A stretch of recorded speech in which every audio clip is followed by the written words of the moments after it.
Namaskaram, good morning, Matthew. Good morning, Sadhguru. How are you, man? I'm good, man. Where you find yourself? Right now I'm somewhere in southwestern corner of Georgia, just about to enter Florida, maybe Burnswick, somewhere around that. All right. Well, I'm in Austin, Texas, Oh, so that's you're good. an hour ahead of me. Yeah, but you look at my background, it looks like I'm in Amazon forest. Yeah, man. I knew you were somewhere where it's fertile and a bit jungly. Yeah. Uh, you going around on the book tour? Yes, meeting people, talking, doing a little bit of,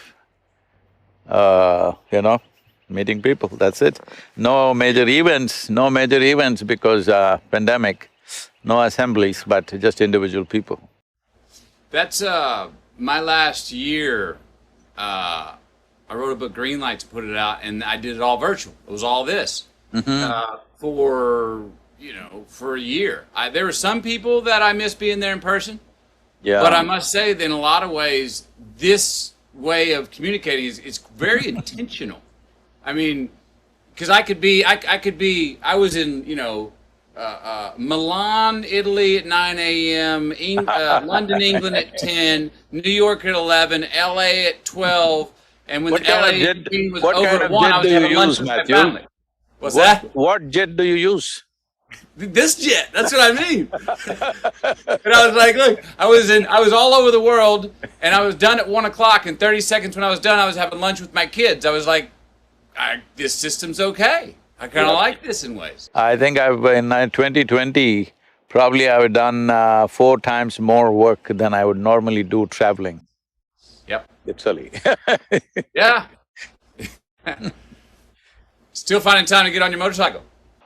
Yes, but right now, this trip I'm driving a truck with a small camper, so not entering any hotels or homes, just living on the truck, cooking for myself and managing things. I've got 4 Airstreams, Uh-huh. and I'm in one of them now in my backyard, and this is what I take on the road right here, and this Okay. particular Airstream. I got something that can go off-road, a little small, not very… that way it's not big as an Airstream, but this will go where you want. Nice. Nice. Well, cool, man. I'm glad we're gonna get to talk for a little while. Say howdy. I'm glad to meet you. I got a friend of mine, Mark Benioff, who's turned me on to you. He's an Okay. avid listener of yours. Um, How's Mark? Is he in Hawaii or in California? no, he's over further west, Hawaii. Yeah, Hawaii, that's what I asked. He told me Yeah, last time he was in Hawaii. yeah, yes. He's doing good. He's the one who turned me on to you. Thank you. Yeah. Um, Let me love to ask you a few questions. We'll get some conversations about all this good stuff. Your opening on karma, and this we could spend hours talking about this because this is my juice here when we say like lift the haze of the contradictions. Let's talk about some haze lifting on the contradiction. There's a symbol to me that has meant a lot to me. It comes from the Bible, Matthew 6:22. It's the mandorla, and it's saying that, and even Ralph Waldo Emerson talks about it. We talk about future and past. We talk about heaven and hell. We talk about good and evil, and we see these contradictions that butt each other. And the mandorla covers itself and is the third eye in the middle, and says that spot is the spot of paradox. That spot is where all the truth lies. That's where all the colors of the truth lies. It's not a contradictory shade of gray and compromise. It's actually where all the good stuff is. Paradox has been very helpful for me in understanding and having a high eye, a third eye, and not being so dualistic. Let's talk about that a little bit. Can you jump on that?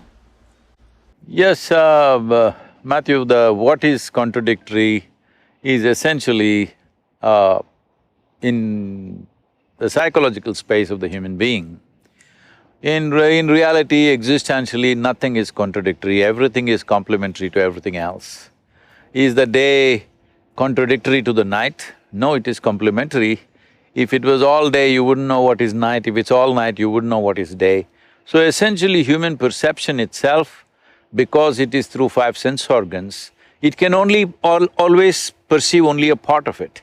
See, if I show you this part of my hand, you cannot see this part. If you see this, you cannot see this. This is the nature of all our perception. All the five senses are able to perceive only with the context, otherwise they cannot.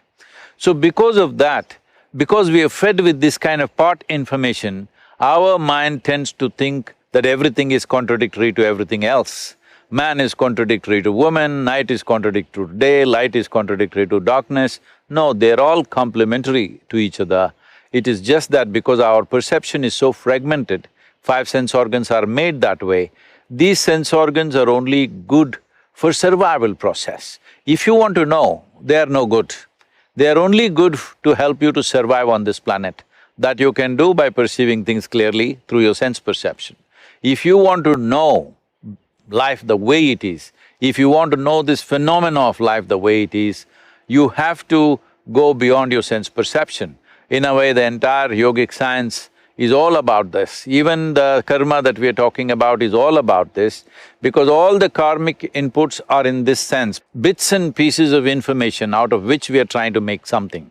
This is like a child starting to, let us say, we give him a 1,000,000-piece jigsaw, he puts 4 pieces together and says, here I got it, this is a bear, all right? But there are 1,000,000 other pieces that you have never seen.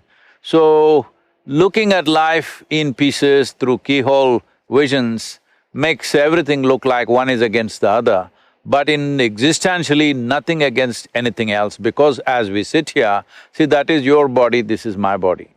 This is my mind, that is your mind. What you call as my body, what I call as my body is what I have accumulated is my body, what you have accumulated is your body. What I have accumulated in impressions is my mind, what you have accumulated as impressions is your mind. But there is no such thing as my life and your life. This is a living cosmos. You have gathered a little bit, I have gathered a little bit, we're enjoying that. The privilege of creation is, the magnanimity of creation is that though we are really nothing in this existence, it has given us an individual experience, which is a tremendous, tremendous privilege. Unfortunately, human beings are not able to appreciate or understand this privilege. Though you are not even a speck of dust in this cosmos, you have an individual experience. You can look at it from your own end, as if you are a whole universe yourself. But if you take this individuality too seriously, everything will be contradictory. Once it's contradictory, as you get more invested in these contradictions, conflict is a natural outcome, you know. Yes, heard. You know, you said in your book, destiny is what you create for yourself, fate is when you fail to create your own destiny. I am a believer in responsibility. I heard that you don't drive through the red lights. I've run a few red lights. All right, but again, I say, you know, if for people that say, oh, it's all fate, then I always I half jokingly say, okay, then run all the red lights, see what happens. I mean, I believe that the prime mover or God, whatever, or life, that once our hands on the wheel, saying we are self-determining creatures. Don't just take the hands off and just completely, inshallah, the whole existence of going through the world. So there's a responsibility and fate, I think, and there's the fate of responsibility, and is that sort of what that line's saying? Destiny is what you create for yourself. Fate is when you fail to create your own destiny. That would be, there's a fate of responsibility. Fate is a fact in waiting. Fate is a destiny unattended. You did not attend. You did not attend to certain aspects of your life. So, they will go by the tendencies that exist within you or by the social situations that are happening around you. So, if you allow outside situations to simply happen the way they happen, largely it'll happen to all of us reasonably the same way if you're living in the same place. But destiny means you take charge of it. And though Many times we may not be able to change all the physical situations around us, still we can change the way we experience it, nobody can stop us from that. What is your life is essentially the way you experience it. What is your life is not in terms of what you have around you. What your life really is the way you experience it. And the way you experience it, or whichever way you experience it, happens within you. What happens within you, if you don't take charge of that, I think it's a wasted life. Outside situations, not always governed by us, there are too many forces around us. Everything is not determined by us. What we have outside right now, we were talking about technology. Well, if you and me existed 500 years ago or 1000 years ago, what we could do would have been very different. So what we are doing now, let us not take too much pride in what we are doing right now, because this is a consequence of the times in which we exist. If we did exist here at 10,000 years ago, I don't know if you would have found a cave in Austin, I would have found in India. So Yeah. Yes, would have been somewhere else doing it some other way. Yeah. So what we are doing is a consequence of times, but how we experience it is entirely ours. A caveman also, there were cavemen or cavewomen who were joyful and miserable. Today in 21st century, with all the conveniences, there are joyful and miserable people still, all right? So it is the way you experience is determined by you, not by the situations around you. Heard, thank you. You say this line, I love the… You've been reading the book. I haven't read it yet, I've been trying to open it, it never happened. Well, you haven't read your book, you don't need to, you wrote it. Hey, you know, I actually just got this 2 days ago. I have not had time to read the whole thing, but I've gone through it and seen some nuggets that felt like lyrics that I like, oh, I like that song. Okay, I hear that. And here's one of those. Karma is about shifting responsibility from heaven to yourself. In this, you become the maker of your own destiny. Now, you just talked on that, but I want to bring up an idea that's something, and my pastor tells me I'm pushing a big rock up a tall, steep hill with this idea I've got. But as a person who likes to play with words, I do as well, I believe that we should be… I'm trying to redefine the word selfish. That being more selfish is actually being more selfless. That being more selfless is actually being more selfish. That we have greater gratification, we have greater joy, we have greater gifts. The more selfish we are, the more individualistic. Now, I know that can go out of hand, and I don't mean when it's at the expense… I don't mean selfish at the expense of excluding a lot of people or making contradictions. But I'm trying to redefine the word selfish. Let me redefine the selfish for you. See, there is nothing here in your experience without involving yourself. So you do not know life without yourself. Only because you exist, there is life. If you did not exist, what do you know about life? There is simply no possibility. So selflessness is just an idea, a futile idea. The only way you can exist here is selfish. The question is like this, for somebody selfishness means it's all about themselves as an individual. For somebody else, it's for him and his family. For someone else, it's him and his community. For someone else, his selfishness for him and his race or religion or nationality. I'm saying, why are you stingy about your selfishness? Why don't you be absolutely selfish? Why don't you make your selfishness cosmic, at least global? What is it selfishness means? I want to be well, I don't care what's happening to you. Why don't you make your selfishness like this? I want every creature on this planet to be really well. And once you have set this course for yourself, it's not that you're going to solve all the problems, at least you'll be doing your best. And this is all a human being can do. That the question is only about, are you doing everything that you can do or not? Because in our lives, if we do not do what we cannot do, there is no problem. In our lives, if we do not do what we can do, we are a disaster. So my express mission is to see that every human being is doing everything that they can do with a sense of inclusiveness. Selfishness is the only way you can be inclusive. What does selfless mean? What does selfless mean? You'll stop breathing, is it? I'm saying it's just an idea which has never happened. It is just a foolish idea. There is no such thing as selfless because the very basis of your experience is self. Yes, yes, yes. Question is your selfishness inclusive or exclusive? That's all. Voila, voila. Now don't be stingy with your selfishness. Yeah. No, don't be stingy with selfishness. At least with selfishness, be generous. Yes. You know, you obviously have a great sense of humor. I've found that sense of humor if is something that one, it's been a great tool for sometimes unlocking those contradictions for me and other people. But often it's seen. I'm one of those person that will laugh while the quote unquote wound is still a little bit too fresh. You know what I mean? And I'm like, well, no, it's already happened. So let's start laughing at it now. And I'm still going to be responsible and try and fix the problem. But can we do this while we giggle through fixing the problem? And some people that turns off because they go, wait, it's too early to laugh. You can't laugh. You can't. It's too early. We need to be serious about this thing. I'm going, no, I'm still going to do the work. Can we laugh while we fix the problem, or find a way to agree on something, whether it's politically. You have a right to cry only when you just dropped out of your mother's womb. That's the only time you have a right to cry. After that, you should be laughing out.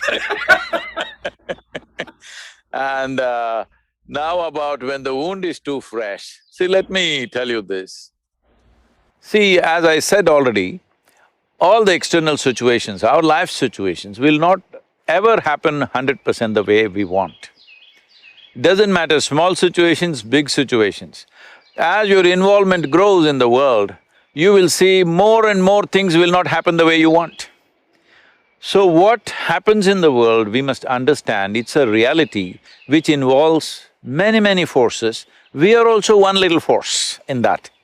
So we can push it, we can use our skills, we can use our intelligence, we can use our influence and push that piece as far as we can. But there are too many pieces. It will never happen 100% your way or anybody's way, and I'm glad it is so, because if it all happened your way, where the hell do I go, huh? Little bit your way, little bit my way, little bit somebody's way, this is the way world is. But now you're talking about wound. Wound happens within you. So this one space which you call as myself must happen 100% your way. If this is happening 100% your way, you will just see that what a joke it is, everything that happens around you, and how ridiculously it can happen. So when you see this, it's not that you have to have a sense of humor, laughter is inevitable. When you're laughing within yourself, maybe words also come that way. I never thought I have a sense of humor. These days people are telling me, Sadhguru, you have such a sense of humor. Oh, I thought, oh, is that so? It's just that all the humors in my body are working well, that's all.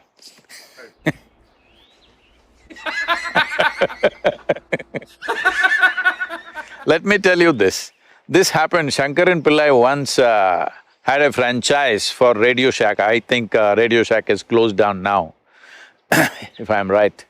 Is it closed down or still on? I think they did. No, I think they did. Okay. I think you're correct. So he used to have a franchisee-ship for a Radio Shack. So one day he ordered a particular component. Looking at the catalog, he saw it is… he wanted a component which is 669 number, he ordered. And the component arrived after a few days. He looked at it and they had sent the wrong number. It was 966 they had sent. He wrote back to them and furious, you sent the wrong part. They said, just turn it around and see. Most of the time life is just that. You're seeing it one way and freaking, turn it around and see, you will laugh at the whole thing. Just flip it over, yes. Or say it back to front, what makes sense, the foot's on the other shoe. in my in writing my book, I noticed ways that I got what I wanted in life, ways I got what I was seeking, and I was very clear, even going into writing it, about there have been many things where I've engineered the success, that I have set the goal, that I said where I wanted to go and went to it and attained it as a traveler. Okay? Set goals and go get them. But I was surprised at how many times that I've found and got what I wanted or succeeded when I was looking for what I did not know what the hell I was looking for. When I was like, I'm going to go seek it. Those are the best times, huh? They're awesome. The one-way tickets, with no return ticket to go on a walkabout. Going, I don't know what I'm... You don't do walkabout in America. You need to go to Australia to do walkabout. I've done the walkabout in Australia. I've done the walkabout in Mali, Africa, and Peru, the Fugamundi. Yeah. And those times, I got what I needed. But I didn't know what I was looking for. I just put myself in a position to get rid of all the frequencies that I was having in my Western world and my busy life. I wanted to go someplace where nobody knew my name, where I didn't speak the language, where time was going to run way too slow for me until I got on time, and then all of a sudden realized that, I feel the rhythms of this place. I'm enjoying my own company. Because those trips for me, the first 12 days, I do not enjoy my own company. If you do not enjoy your own company, that means you're in bad company, obviously. Well, it takes 12 days. I had to, I think there's a value if you don't enjoy your own company to go, that's why I need to spend more time with myself then, so we can work it out, because I'm the one person that I can't get rid of, so let's work this stuff out. But after about 12 days, on around the 16th day, around the 12th day, I have a breakthrough where I'm like, okay, I've shaken off my demons, I've pulled off my talismans, I'm a naked child. And that's when all of a sudden, boom, an answer comes, and I'm light, and I've shed certain guilt, and I'm present much, and I'm not looking around the bend to see what's coming. I'm not looking over my shoulder to judge where I've been. But I guess my point is, we're all, sometimes we don't know what we're looking for, but we go find it. You talk about seeking the unknown, but to put ourselves in a place, do you think there's a value about put yourself in a place so you can hear it? Put yourself in a place so you can receive it. See, people keep coming to me and say, Sadhguru, please bless me, this should happen, that should happen. I tell them, see, my blessing is, may all your dreams not come true. They get shocked. I said, Sadhguru, why? Says, see, what can you dream of? Right now, I don't know what you're drinking, suppose it's coffee. If you have had 1 cup of coffee, maybe you will dream of a barrel of coffee. If you have $1 million, maybe you'll think of $1 billion. I'm saying all your dreams are just exaggerations of what you already know. If you go like this, you're ensuring that nothing new ever happens to you. So my blessing is, may your dreams not come true. May things that you could never dream of happen to you. If you have to be an open possibility like this, it's very important that we understand, that is why karma is important. Karma means it's the bedrock of your memory. It's the bedrock of your memory means who you are right now as a person. Matthew as a person, as a physical person, as a mental person, as an emotional person, and even as an energetic person, it is a certain volume of memory. Here there's evolutionary memory, there is genetic memory, there's articulate and inarticulate, unconscious, subconscious and conscious memories. All this memory put together, an amalgamation of this is one person called Matthew, similarly every other person. So, now do you want to stand on the stage of this memory? Let's say we see this memory like a platform. If you stand upon this, the richness of your life plays out and you can do your today's dance on that stage. But if you sink into it, it becomes like a quicksand and past just takes away people. See, most human beings just see what is it that they are suffering in their life. They are suffering what happened 10 years ago, now, sitting here. And they're already suffering what may happen day after tomorrow. Essentially, they're not even connected with life, they're mistaking their psychological space as existential. They are suffering two most incredible qualities that only human beings possess on this planet, which is a vivid sense of memory and a fantastic sense of imagination. Unfortunately, most human beings are suffering this. Essentially, they're suffering an evolutionary process. They're just saying, if I was an earthworm, I would be more peaceful. Yes, earthworm is a fantastic creature, it is very eco-friendly, all that is fine, but the possibility is limited. The significance of being human is, the possibilities are unlimited, possibilities are immense. This is why we are on top of the evolutionary pile. When I say on top of the evolutionary pile of all these millions of creatures which are there on this planet, well, we are trying to reduce their numbers unfortunately, but of all these millions of creatures, in terms of evolution, in terms of our neurological capabilities, perception and assimilation of what we perceive, we are on top of the world. But most human beings are not feeling on top of the world because they are sinking into the platform of their memory. This vast memory is a tremendous thing. See, otherwise today, I'm just saying, see, here I am sitting, there is an evolutionary memory in me, which tells every cell in the body, clearly speaks, this is a human being. Suppose I got fancy for dog food and started eating dog food for 3 days, will I become a dog? No, there is evolutionary memory within me which will never allow anything like that to happen. Now I am here in United States, let's say I eat only American food, will I become an American person? Will my color change? Will my everything change? No, because there is genetic memory in me. So who you are, who I am, is essentially memory. The question is, will you stand upon this platform and do your act, or will you sink into it and die? This is all the choice you have. Boom. Yes. Yes. You say, I hope your dreams don't all come true. I love that. Don't say that, don't tell everybody, they will curse me. but listen, but tell me, here's what I hear when you say that. We're such a result-oriented people and culture. I gotta have my result. And we if I just get to the top of that summit, I'll have the ta-da moment. And we get to the top of the summit, we see it's a false summit. There's millions of more summits on the other side. You keep climbing, and there's another one. There's not a ta-da moment where we go, I've got it, all figured out. I think we get caught up so often in short-term gains and short-term return, choices that give us short-term return on our own investment, us. And we're not making choices that are gonna buy us delayed gratification, not only longer in this life, but after we're gone, for our kids and our grandkids and our great-great-grandkids. So it's all a process, is what I'm hearing from that, and how I'm choosing to take that line. It's all a process. Enjoy the process. You do not ever get there. That's the point. That keeps it a game, because if you got there, the game's over. See, the finish line, everybody is interested too much in finish line, especially in the Western world, they think finish line is everything.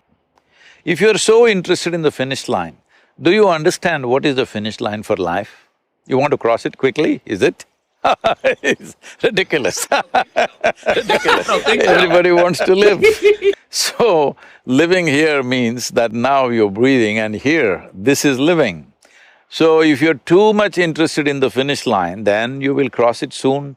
That is, you will cross it when you're alive, because so many people are living as if they are dead, dead to everything, except for a few needs that they have. A whole lot of people are dead to all other possibilities of life. In yoga, there is a very good kind of a saying, which says, if you have one eye on the goal, you will have only one eye to find your way, which is very inefficient. So, you are rendering yourself incapable of life simply because you want to get somewhere. Where do you want to get? Some imagined place. Where is that place? It is just an exaggeration of the past you've already experienced, because you cannot imagine something that you have never seen. You cannot imagine something for which there is no data, because your mind essentially functions from the data that you have gathered, which is essentially your past. So you want to repeat your past and then wondering why life is so boring. Heard. Heard. Yes. Repeat offenders. Reciprocity, going in circles. I hear you. I've done it before. You say yoga means union. Right? Definition, yoga, right? Mm-hmm.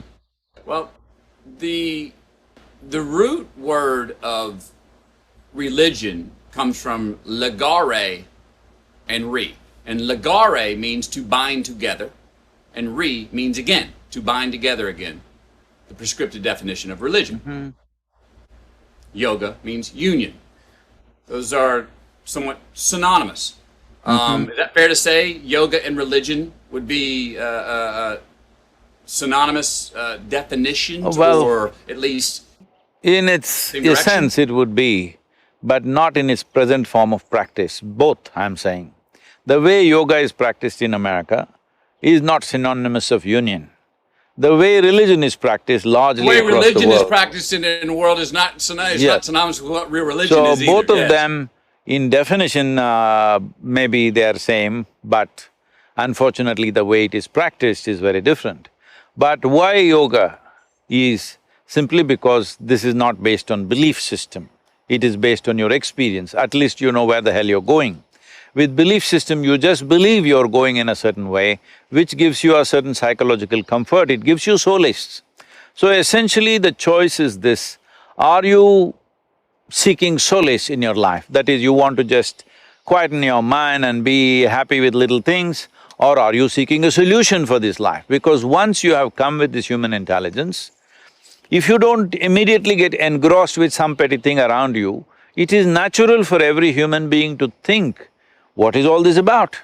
Where did I come from? Where will I go? What is the process of this life? What is the meaning of this? What is the purpose of my existence here? And is my existence just a blimp that I just come and vanish, or is there something else? Essentially, what is the nature of my existence? This is a question that no human being can avoid unless somebody works on you very young and they tells you are this, you are that, you are going to this heaven or hell or whatever.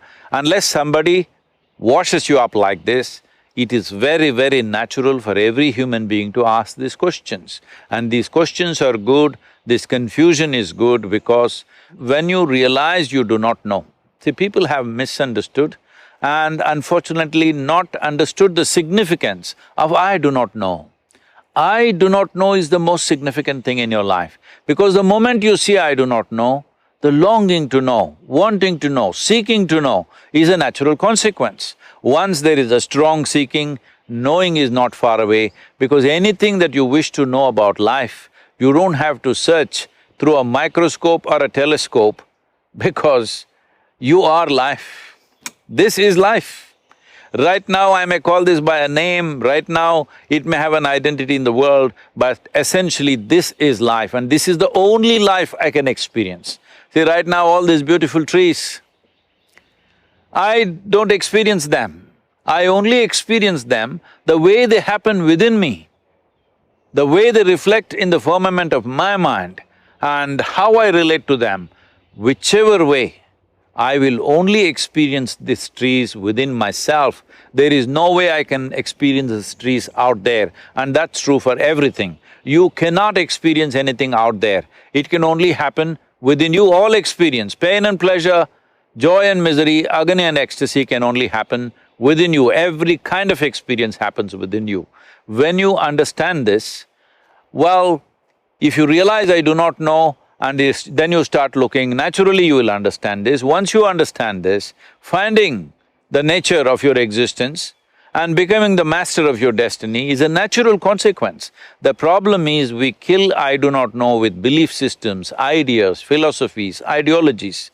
If you keep all these things aside, I think that's what in some way you did in your desert. I don't know which desert you went to. You didn't go to Kalahari, did you? No, I was Sahara and then West Texas. Okay. So, So in a desert means you're alone.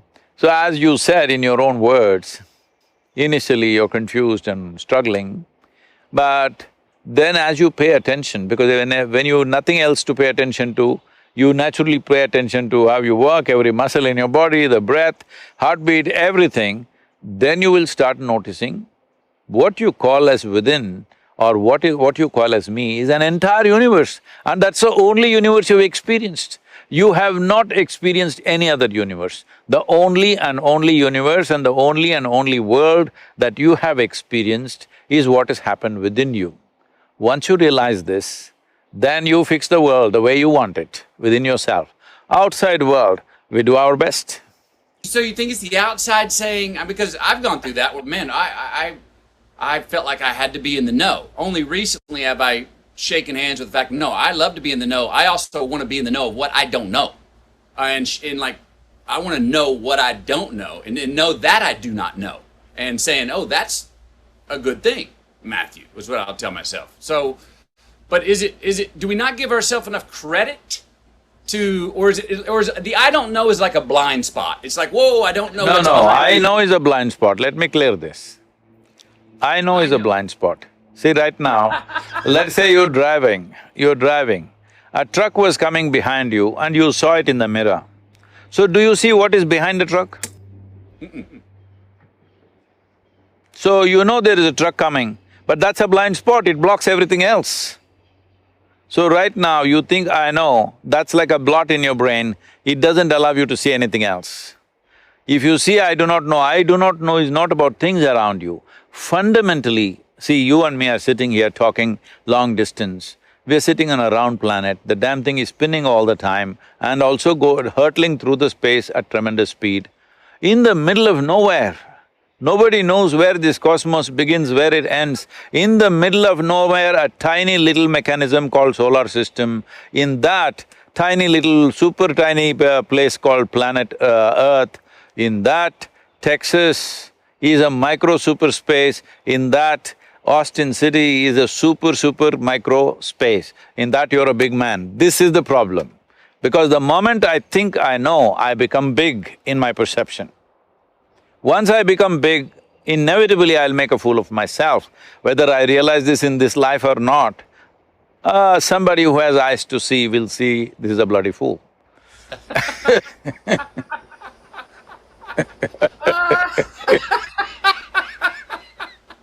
Yes, love it. I know is a blind spot. Heard. But we tell ourselves, the world tells us the opposite. That no, the self-assurance, the confidence, even if it's a false confidence, will get you, what you want. We reward that in life, in this life, in the mortal life. We reward that with money, with jobs, with even blue ribbons and gold medals sometimes. Is it an act of courage to lean into the I don't know? Is it to seek what you don't know? Is it a courageous act, or is that too much of a come from a belief system? I'm just trying to make it tangible because yes. in this, Right now, do I know you are Matthew, I wouldn't dare try the second name. McConaughey. McConaughey. Rhymes with what would Madonna say? So, so I know you're Matthew McConaughey, but do I know you? I don't know. I know you because when I see a person, I know many things that I know, I need to know to interact, to be with them and everything. But do you know some life absolutely? You do not know. So with the I do not know does not mean you are ignorant. I do not know simply means that maybe right now I'm seeing the surface, I'm always willing to look deeper and deeper and deeper. But the moment I say, oh, I know what's Matthew, he's a file in my mind, it's finished. So, I do not know does not mean that it's ignorance. See, we must understand this. See, however much knowledge you have, even if you have digested the libraries on this planet, Still what you know in this cosmic space is a minuscule. But our ignorance is boundless. So the whole yogic system always identifies with ignorance. Because if I identify with my ignorance, then whether I am awake or asleep, my intelligence is always on, it never sleeps. The moment I say I know, my intelligence goes to sleep, it gets lazy. This is essentially determining what is the quality of your life. So do not ever let your intelligence go to sleep by saying, I know something. Do you know a blade of grass? I'm asking all the top scientists on the planet. Do we really know a blade of grass? Absolutely. We do not know. As you look deeper and deeper and deeper into it, there's more and more and more to it. See, the top scientists in the world have openly saying, we not only do not know, we will never know. All right? So this is does it mean these people are ignorant people? No, they may have more knowledge than most people on the planet, but they are saying this because they have looked deep enough into life. And if you look deep enough into life, you will naturally see what you know is a minuscule, what you do not know is an endless possibility. So do you want to take away the boundless possibility because you know a spot? I don't know is not ignorance, it's an endless possibility. Ignorance is a boundless thing, knowledge is a very limited thing. Fun. Fun. That's what this sounds like, fun. The adventure. Can you open up your definition of expansion? What most people would say would be your teaching, you call it technology. That clicks with me too. But can you open up to talk about your definition of expansion for us?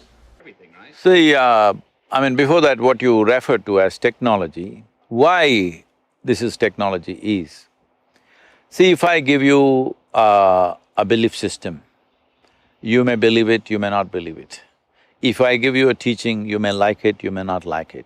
If you give a philosophy, you may agree with it, you may not agree with it. Now I give you a technology. All you have to do is learn to use it. Whoever learns to use it, for them it'll work, it's as simple as that.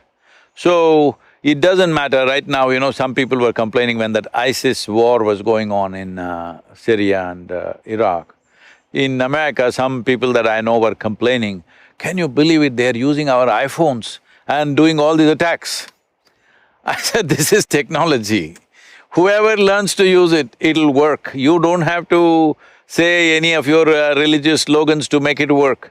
You learn to use it, it works. So this is… yoga is a technology, you just learn to use it. It doesn't matter who you are, what you believe, what you don't believe, all this doesn't matter. You just learn to use it, it will work. So what is expansion?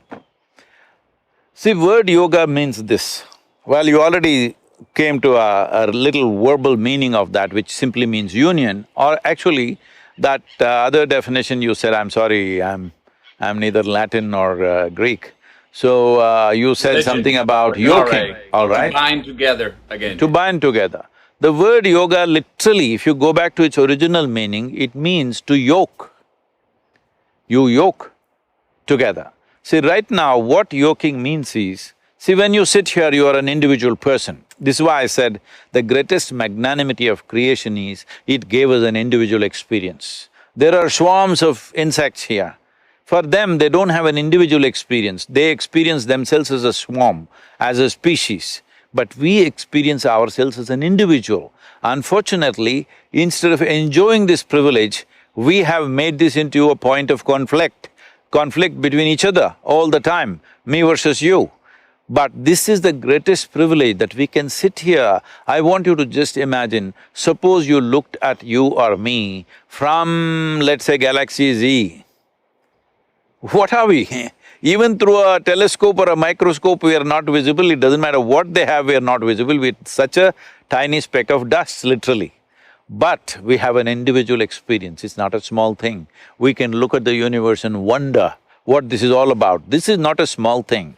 So this individual experience or the sense of being an individual, when you take it too seriously, then you get lost. Then you have to yoke with the creation.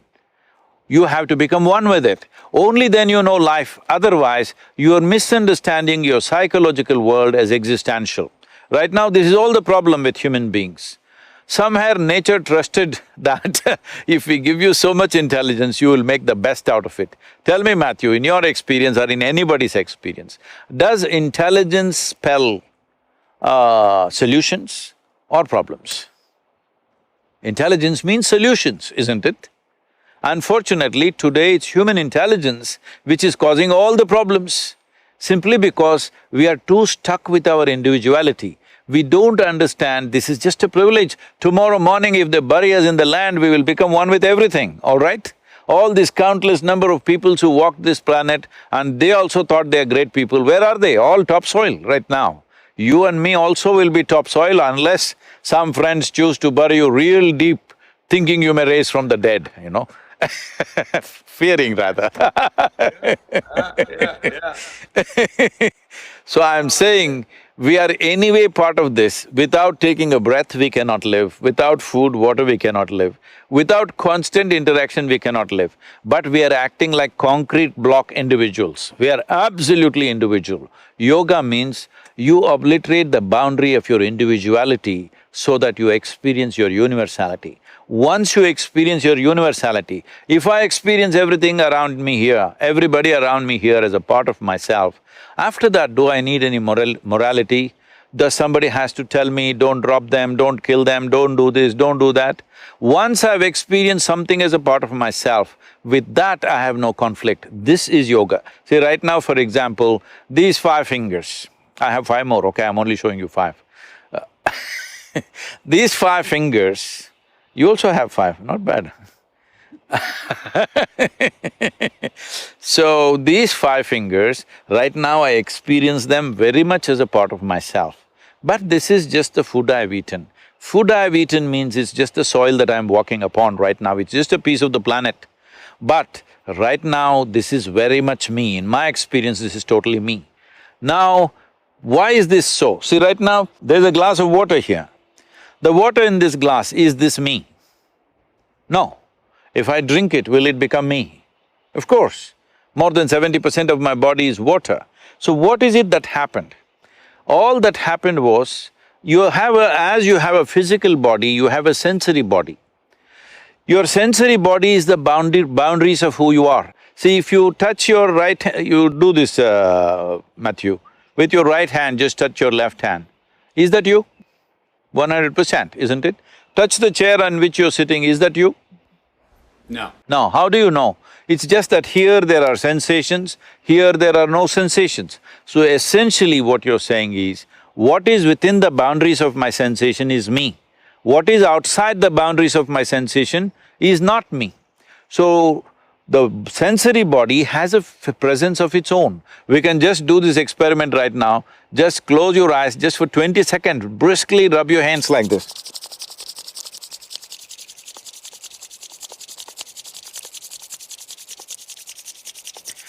Hold them about 3 to 4 inches away from each other.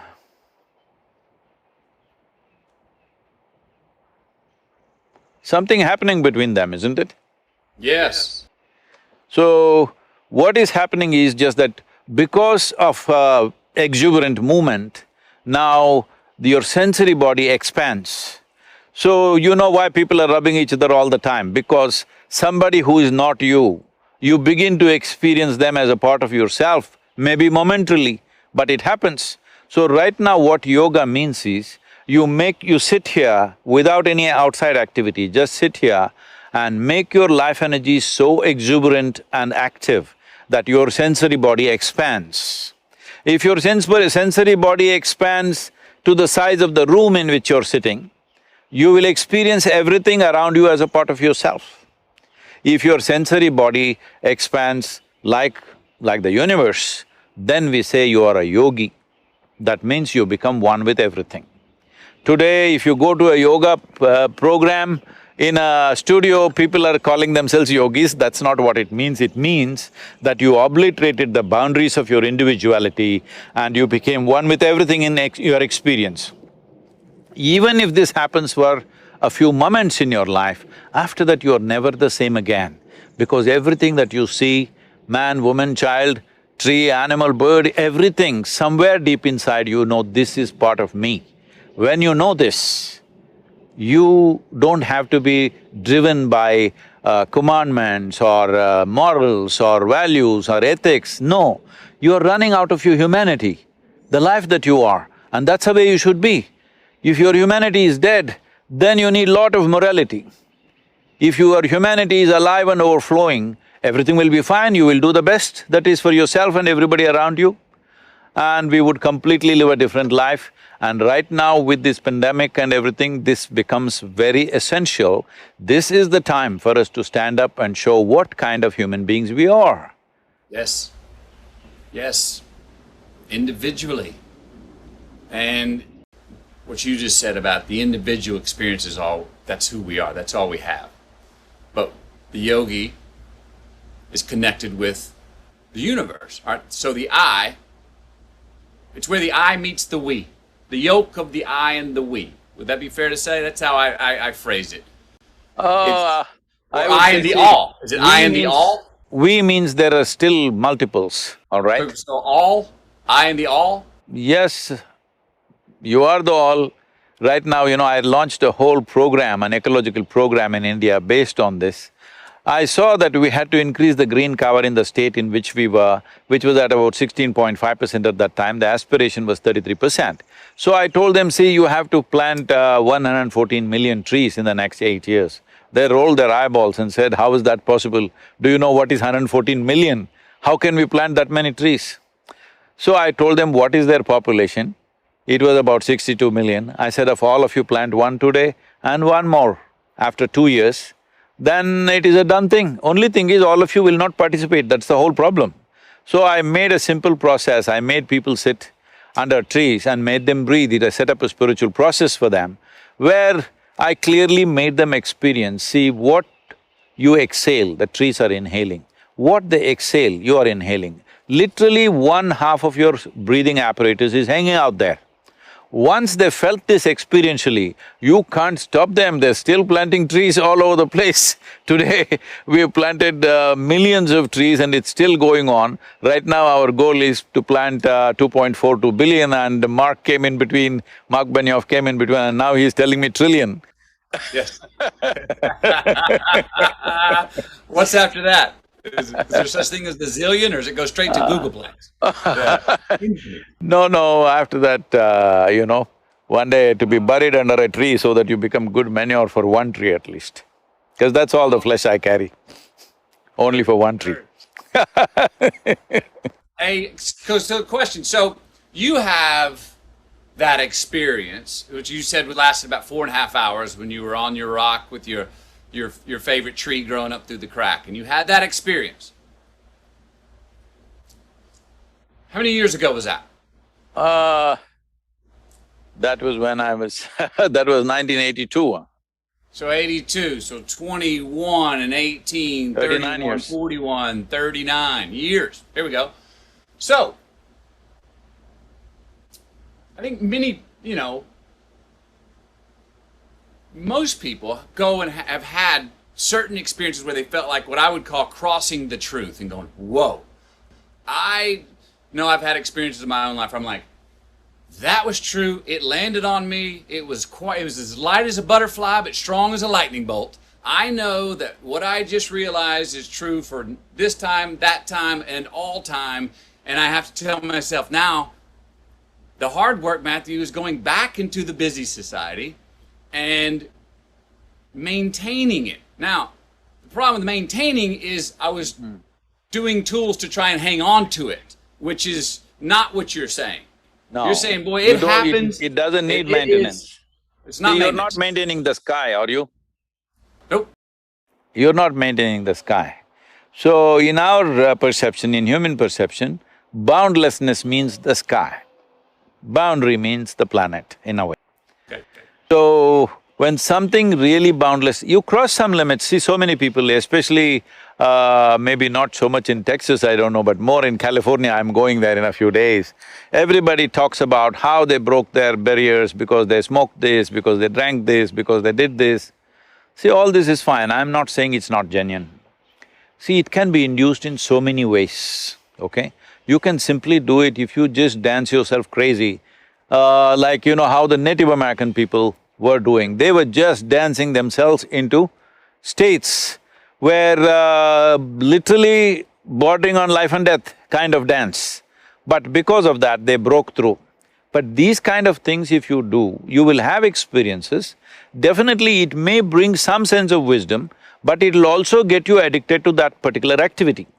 If any that particular activity, maybe a dance, maybe a drug, maybe a smoke, whatever it is. I'm saying if you create any experience within you with a certain physical activity, naturally you will get addicted to that physical activity. It may be alcohol, it may be drug, it may be sexuality, it may be adventure, it may be jumping off the mountain. For different people, it may be different things. But essentially you will get addicted to the activity because you see that activity as the source. Now, this is what is significant about the yogic process, that there is a step-by-step ladder if you climb, then after that, without any activity, sitting in this space, you can be in that state. Once that happens, there is no maintenance. Voila.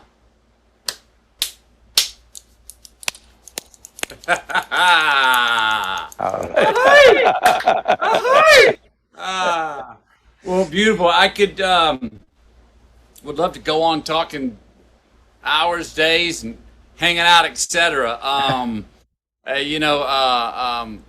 really dig where you're coming from and happy you're sharing what you're sharing. Because I think you're turning a lot of people, obviously turning a lot of people on to themselves.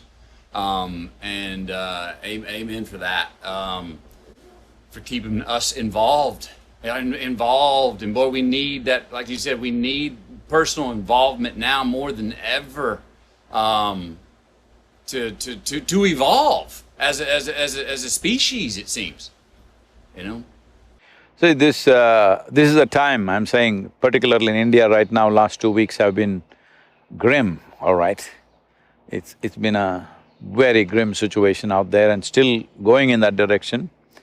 Well, now lockdowns, curfews, all coming, maybe it'll turn back a little bit, but we need to understand this, that we have come to a time where there are many, not mainstream scientists, there are many, other kinds of scientists who look at various things. They need not be 100% wrong or 100% right.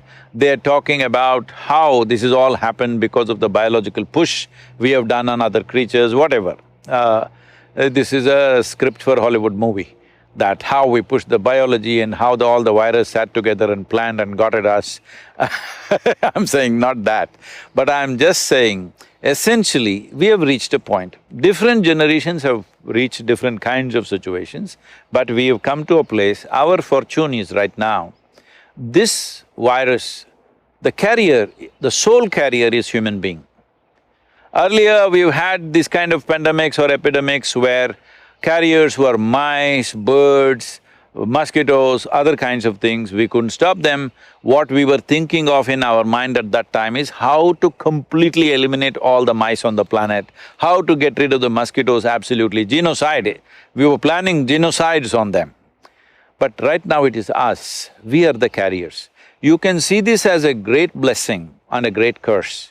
If you would see it as a blessing if you are a conscious human being.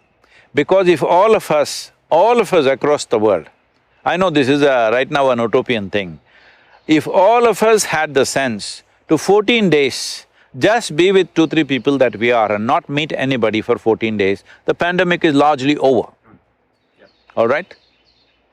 But we won't do that. We need a haircut, we need to go to the pub, we need to do this, somebody needs to go to the temple, somebody needs to go to the bar. Everybody has all this because we are such compulsive creatures right now. The significance of being human is, there's nothing big about us except that we can conduct the same things that the animals do consciously. We eat, we sleep, we copulate, we die, all right? The question is, If we do it consciously, it looks human. If you do it compulsively, it looks animalistic. So right now, this is the time for us to exhibit how conscious we are. As a generation of people, what sort of people are we? Simple commitment, I will make sure I am not infected. But if it so happens I'm infected, I will ensure it will not go to one more person. This much commitment if we take, it's over. It's a small, short-term inconvenience for long-term freedom.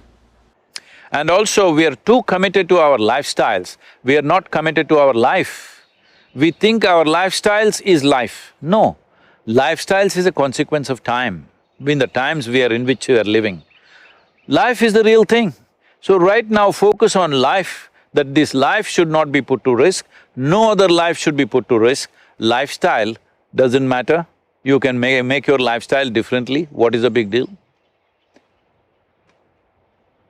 Yeah, I'm driving and sleeping in a truck, so I've changed my lifestyle completely. I hear you. Oh, I hear you. Great talking to you. Thank you, Matthew. Today. I look forward Wonderful. to our next time. Yeah, I hope to catch thank you up for the somewhere. wisdom, the laughter and all. I hope you have a great road trip and keep enjoying yourself out there, getting off road, and we'll talk to you next time wherever Yep. you are. or I'm in crossing person. Texas, keep the cowboys off me, huh? Oh, come on, you'll fit right in here. Come on in. Howdy. It's about 974 miles east to west. Come on through, man. Stop wherever you want. Hospitable state. We'd love to have you. Let me know when you come. Yes, thank you. Sadhguru, Matthew. appreciate it. Yes, Wonderful. sir.